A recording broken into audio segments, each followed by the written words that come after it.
Good morning, authors. So today we are officially going to start our last step of the writing process. So we're going to transfer everything we have in our flea map and transfer it to our booklet today. So go ahead and take out your flea map. And remember, the first thing that we do in our booklets is we quickly sketch all of our reasons on each page. So you should have 3 pages in your booklet. So for my first reason, it's that it's a quiet pet. So I went ahead and I quickly sketched what a quiet pet looks like, how an iguana is a quiet pet.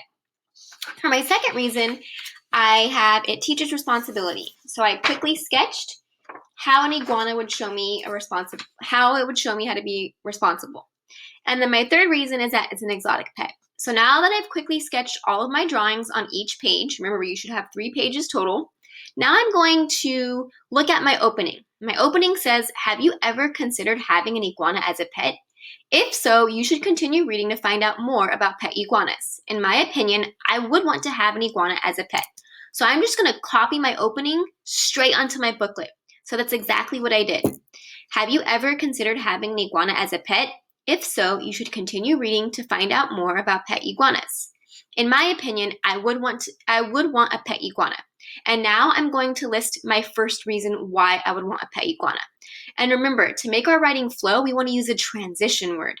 So I created a list for you of all these transition words that you can use. And since I'm introducing a reason, you're going to look at the yellow table here, transitions for your reasons. And it is my first reason, so I can use first to start or to begin with. So I chose the transition words to start. So on my writing, I wrote, to start, iguanas are really quiet animals. Since they are so quiet, they would never disturb anyone. For example, if your mom hates loud noises, an iguana would never annoy her. You don't even have to train them to be quiet. And all of those details I got from my flea map. But the only thing that I changed was I made them into complete sentences. So that's really important when you are working on your booklet. Make sure that all of your bullet points are turned into complete sentences. Okay? So now that I've listed all of my details for my first reason, I'm going to go on to my second reason. And since I'm introducing a new reason, I need to use another transition word. So for my booklet, I use the transition word, another reason. Another reason I would want a pet iguana is because it would teach me how to be responsible. And now that I'm adding a detail about how an iguana would teach me how to be responsible, I'm going to choose another transition word. But this time I'm choosing it from the purple table where it says transitions for your examples or your details. So I use the transition phrase. Which one did I use? Let's see. For instance, this one right here. For instance, I would need to feed my iguana every day.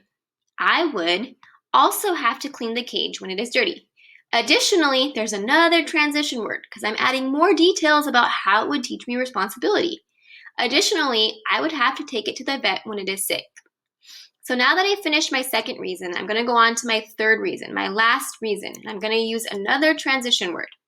And since it's my last reason, I can use transition words that help your reader understand this is your last reason. Finally, iguanas are an exotic pet. It would be a new and exciting pet to have.